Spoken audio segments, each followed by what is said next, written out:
I am Bruno and you just heard my transcription of a Robert Debussy prelude. This prelude belongs to the first suite of his second book of pieces for guitar, published in 1686. And in today's video I'd like to show you the process of transcribing an original piece of a historic instrument, in this case the Baroque guitar. This video is a follow-up of a previously launched video about the tablature, and it contains 3 chapters. An understanding of the source and the characteristics of the original instrument to what the music was composed for, the process of transcribing the piece in different possible ways, and a breakdown of advantages and disadvantages of each one of them. And finally, the last chapter is dedicated to the historical pitch. Let's begin. The work composed by Robert Debussy I play in the beginning of this video is written originally in French tablature, in which we see frets represented by the letters. The Baroque guitar had several variants and tunings in Europe. Some publications provided instructions on how to tune the instruments, as I explained in the video mentioned earlier about historic tablatures. In France, namely Paris, towards the end of the 17th century, composers were using the so-called reentrant tuning to tune the 5-course Baroque guitar. In this type of tuning, also known as French tuning, strings, or better said, courses, were not disposed in a descending order as we are used to, as you can see represented in de Rosier's publication. Obviously, there wasn't a 6th course, and the 5th course was tuned an octave higher, which means we lose 2 strings when transcribing the modern guitar, the A and the E. We will be playing the first 3 courses of the Baroque guitar, using our first 3 strings as is. However, the 4th and the 5th ones work differently.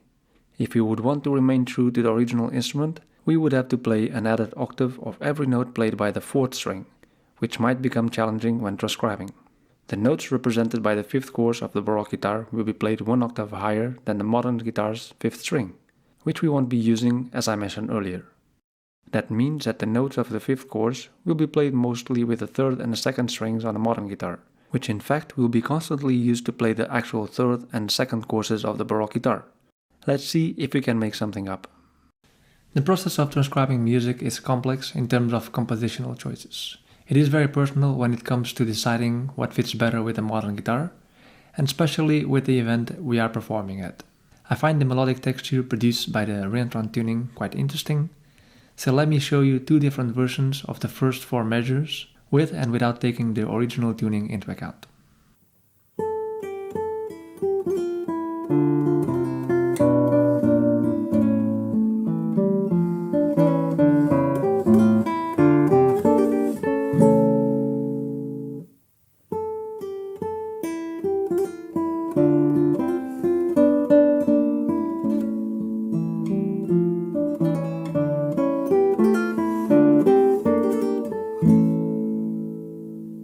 Could you hear the differences? Once again, transcribing always requires to make personal choices when preparing a piece to study.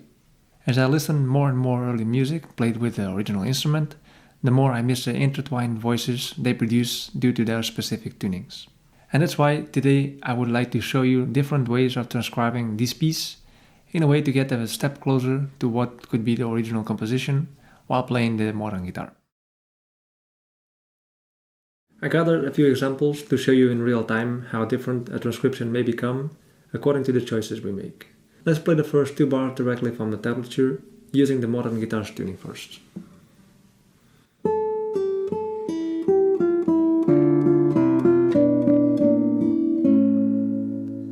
Then again, but now pretending that the guitar is tuning as a Baroque guitar.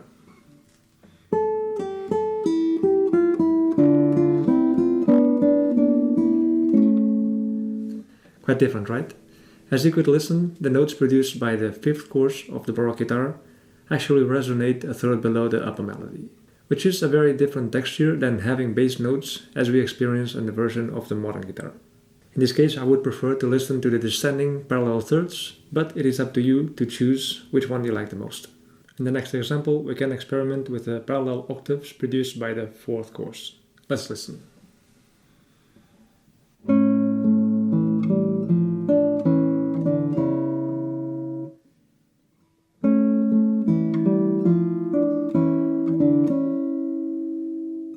On measures 5 and 6, Debussy utilizes a very recognizable motif that moves between voices.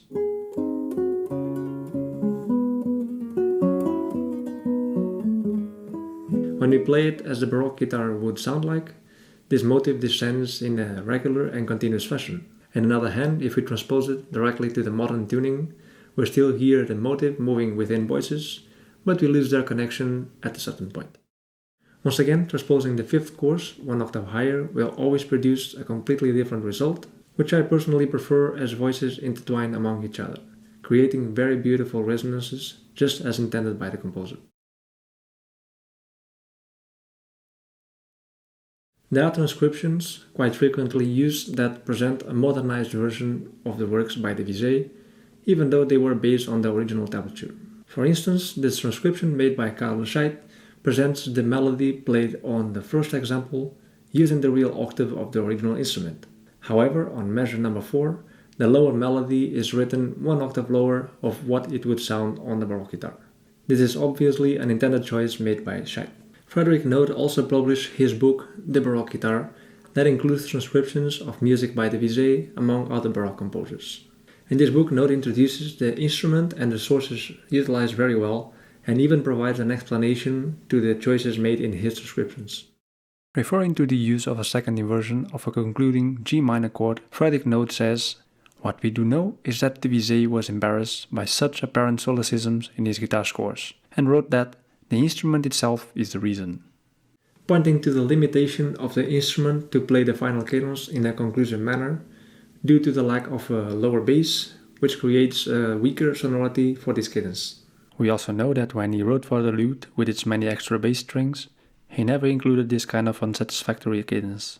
The solution is clearly to add the low G impossible on the Baroque guitar, or according to the demands of the piece, to eliminate the low D.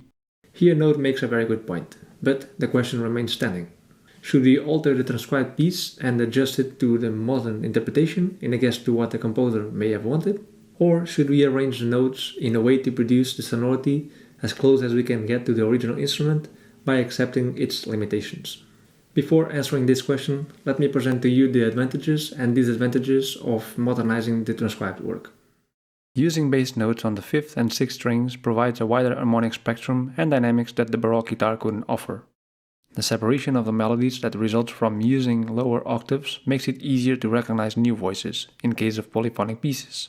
Cadences can have a clearer harmonic resolution due to a better arrangement of the chords, as mentioned by Frederick Note. If the arrangement isn't done carefully in order to use the capabilities of the modern guitar to play early music, it might result in melodic disruption as shown in the following examples.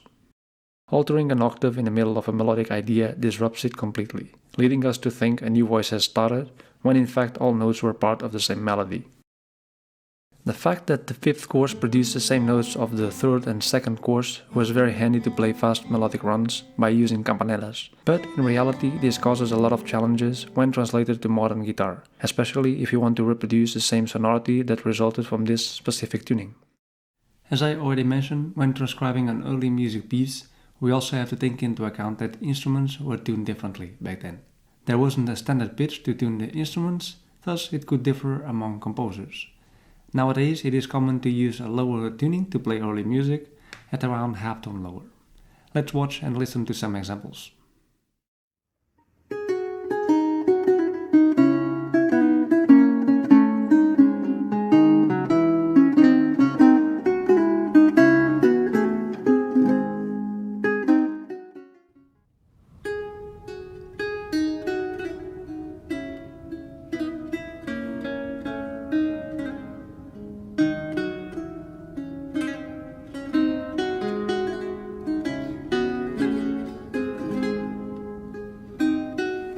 In order to distance ourselves from the standard tuning and timbre of the modern guitar, we could use the Baroque tuning and tune all the strings half tone lower, as I mentioned earlier.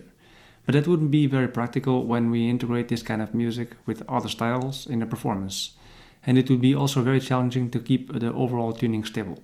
That's why you watched me playing Debussy's Prelude with a capo on the 4th fret. If you are interested in learning more about historical pitches, watch this video here by Early Music Sources. It is very interesting. If you tune the 3rd string in F sharp, which is very common when playing early music, the intervals between the 2nd, 3rd and 4th strings are equal to the intervals between the 1st, 2nd and 3rd strings in standard tuning.